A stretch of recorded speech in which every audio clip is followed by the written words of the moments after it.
Sport edukasinya saya memakai permainan tradisional, benteng-bentengan.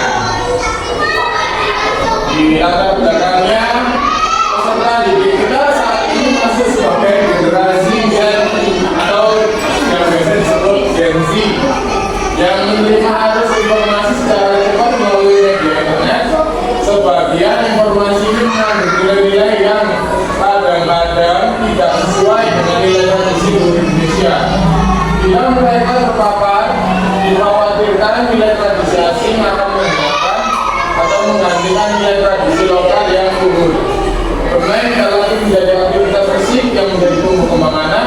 Permainan yang sekarang dimainkan adalah game online. PJOK merupakan bagian internal dari pendidikan secara keseluruhan yang memiliki peranan dalam membina pertumbuhan fisik, pengembangan bisnis, serta keterampilan motorik, pengetahuan, dan menghayatkan nilai-nilai pertumbuhan pola hidup yang sehat. Permainan tradisional dalam mempelajari PJOK dapat membantu anak dalam bersosialisasi, anak saling bersosialisasi dengan temannya. Selain itu, bermain sangat diperlukan untuk perkembangan gerak dan kebugaran anak. Dalam generasi Z atau Gen Z, seperti saat ini kebanyakan peserta didik tidak mengetahui permainan tradisional. Salah satunya adalah permainan bentengan atau benteng-bentengan. Selain sebagai sarana hiburan, benteng-bentengan juga memiliki fungsi edukatif seperti untuk melatih keterampilan motorik kasar, pengembangan strategi, serta pentingnya disiplin dalam mengikuti aturan permainan serta dapat menunjukkan kerjasama antar tim. Oleh karena itu, permainan ini sering diajarkan sebagai bagian dari pendidikan jasmani di sekolah. Nah, ini adalah pengertian dari sport education model RSEM. Model sport education model SEM merupakan pendekatan belajar yang mengintegrasikan olahraga ke dalam kurikulum sekolah dengan cara yang lebih otentik dan bermakna. Model ini mensimulasikan pengalaman olahraga yang sebenarnya di mana siswa tidak hanya belajar tentang teknik olahraga, tetapi juga nilai-nilai sportivitas, kerjasama, dan tanggung jawab. Intinya di sini anak-anak itu melakukan pembelajaran yang diatur oleh anak-anak itu sendiri. Lanjut ke tujuan programnya. Tujuan dari program benteng-bentengan dapat dilihat dari berbagai aspek, baik aspek fisik, sosial maupun pendidikan. Berikut adalah beberapa tujuan utama dari permainan bentengan. 1. Meningkatkan keterampilan fisik, koordinasi motorik, kecepatan, dan kekuatan fisik. 2. Membangun kerjasama tim, bertujuan untuk mengajarkan pentingnya bekerjasama tim untuk mencapai tujuan bersama. 3. Mengembangkan keterampilan sosial. Melalui permainan ini, peserta didik akan belajar untuk bekerjasama dan saling berinteraksi untuk mencapai sebuah kemenangan. Yang keempat, meningkatkan disiplin dan kepatuhan terhadap aturan. 5. Meningkatkan rasa percaya diri peserta didik. 6. Meningkatkan kemampuan komunikasi verbal seperti dari instruksi secara langsung dan verbal seperti melalui gerakan isyarat. 7. Mengenalkan nilai-nilai olahraga seperti tentang sportivitas, kejujuran, saling respek, dan saling menghargai antar peserta didik. 8. Pendidikan karakter seperti menerima kemenangan dengan rendah hati, tak sombong, dan menerima kekalahan dengan lapang dada. Capaiannya adalah capaian yang diharapkan adalah peserta didik dapat meningkatkan kemampuan koordinasi motorik kasar seperti berlari, berjalan, memukul bola, dan mengatur strategi lawan. Kedua, peserta didik menjadi lebih tangkas dan memiliki daya tahan fisik yang lebih kuat. 3. Peserta didik mengerti cara membuat sebuah permainan perlombaan suatu cabang dengan metode sport education model. 4. Terciptanya perkembangan antar peserta didik melalui permainan bentengan. Langkah-langkahnya bisa dilihat di sini. Langkah-langkahnya untuk melakukan permainan bentengan, pembagian kelompok yang terdiri masing-masing dari 4 sampai 8 orang. Permainannya dibagi menjadi 2 kelompok. Setiap kelompok memiliki benteng. benteng, bisa digantikan dengan tiang, pohon, atau pilar sebagai benteng. Untuk pembagian tugasnya, setiap anggota kelompok seperti pengawas, penjaga, penyerang, dan pengecoh.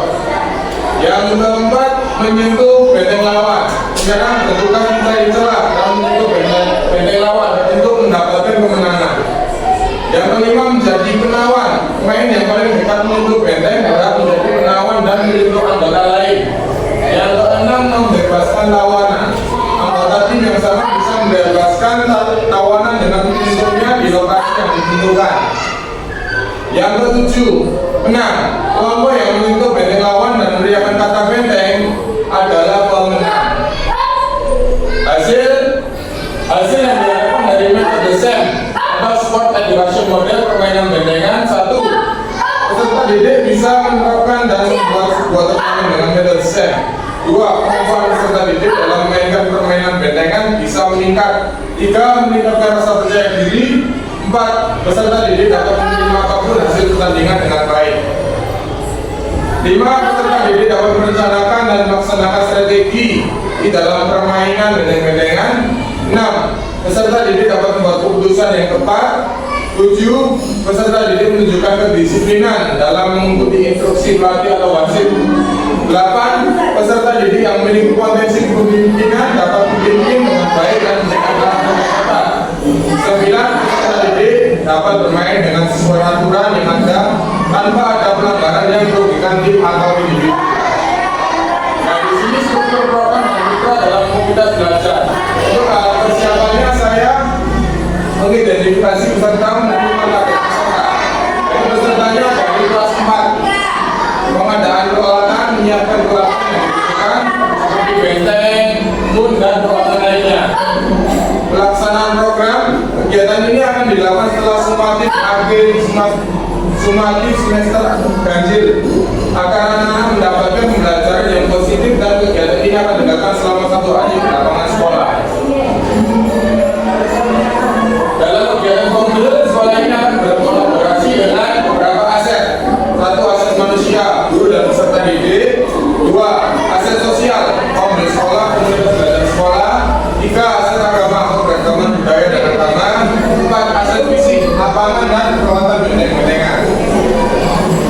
Kapasitas yang dimiliki kelas atau sekolah, kapasitas sumber daya yang digunakan dalam program ini adalah aset dasar tinggi atau berpikir berbasis aset, artinya pendekatan yang fokus pada mengidentifikasikan dan memanfaatkan aset, kekuatan dan potensi yang ada dalam individu kelompok.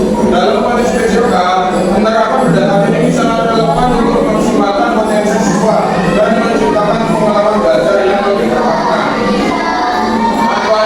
Manfaat meningkatkan motivasi belajar siswa, menumbuhkan rasa percaya diri, meningkatkan potensi siswa dalam melakukan PJK, membentuk karakter siswa yang positif, memanfaatkan potensi peserta didik. Rencana dan evaluasi. Tujuan adanya evaluasi adalah agar kita mengetahui tingkat keberhasilan perlombaan atau turnamen yang diadakan, mengidentifikasi kekurangan selama perlombaan, menerima masukan atau kritik agar bisa lebih baik dalam menyelenggarakan perlombaan. Metode pengumpulan data adalah dengan metode wawancara, di mana kita bisa mewawancarai secara mendalam terhadap ketua panitia, pelatih, dan beberapa peserta didik yang mengikuti perlombaan. Tantangannya, minat peserta didik untuk turnamen kali ini tidak gede. Turnamen benteng-bentengan ini tidak besar, mengingat dilaksanakan pada saat liburan sekolah.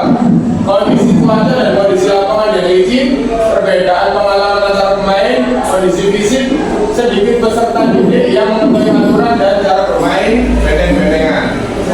Terima kasih. Dari presentasinya ada yang mau ditanyakan? Tujuan kelas 4 karena kelas 4 itu mudah, karena sudah melakukan permainan benteng-bentengan. Jadi kelas 4 itu dalam pembelajarannya anak-anaknya sudah mencukupi, jadi tidak perlu menggabungkan dengan kelas lain.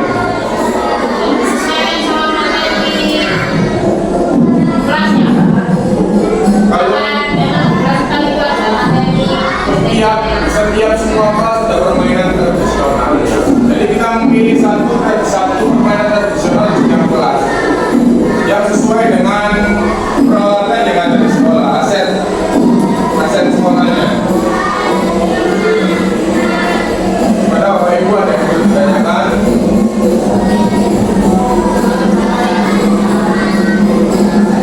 Jadi kalau tidak ada, saya akhiri presentasi saya dari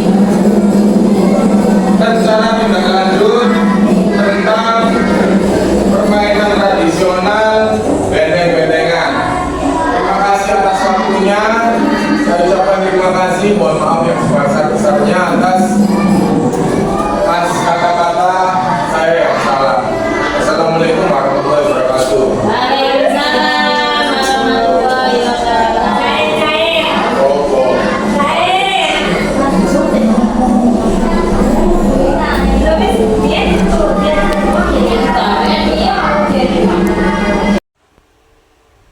Assalamualaikum warahmatullahi wabarakatuh. Perkenalkan, nama saya Nailmuna, wali kelas 4, mengenai rencana tindak lanjut yang sudah dijelaskan oleh Pak Helmi tadi tentang model pembelajaran sport education model olahraga tradisional benteng-bentengan. Sukses dan sudah dijelaskan dan dipaparkan sangat baik mengenai pelaksanaan dan tata cara olahraga serta langkah-langkahnya. Kemudian untuk kritik dan saran supaya bisa dilakukan uji coba secara berkala oleh peserta didik supaya ke depan pelaksanaannya jauh lebih baik. Demikian dari saya. Wassalamualaikum warahmatullahi wabarakatuh. Assalamualaikum warahmatullahi wabarakatuh. Perkenalkan, nama saya Saneledi Rizky selaku wali kelas 2 mengenai rencana tindak lanjut yang telah disampaikan oleh Pak Helmi tentang model pembelajaran sport education tradisional benteng-bentengan yang telah sukses dan dijelaskan dengan sangat baik, tersusun rapi, mudah dipahami, dan sangat menginspirasi saya dalam materi pembelajaran saya. Sekian dari saya. Waalaikumsalam warahmatullahi wabarakatuh.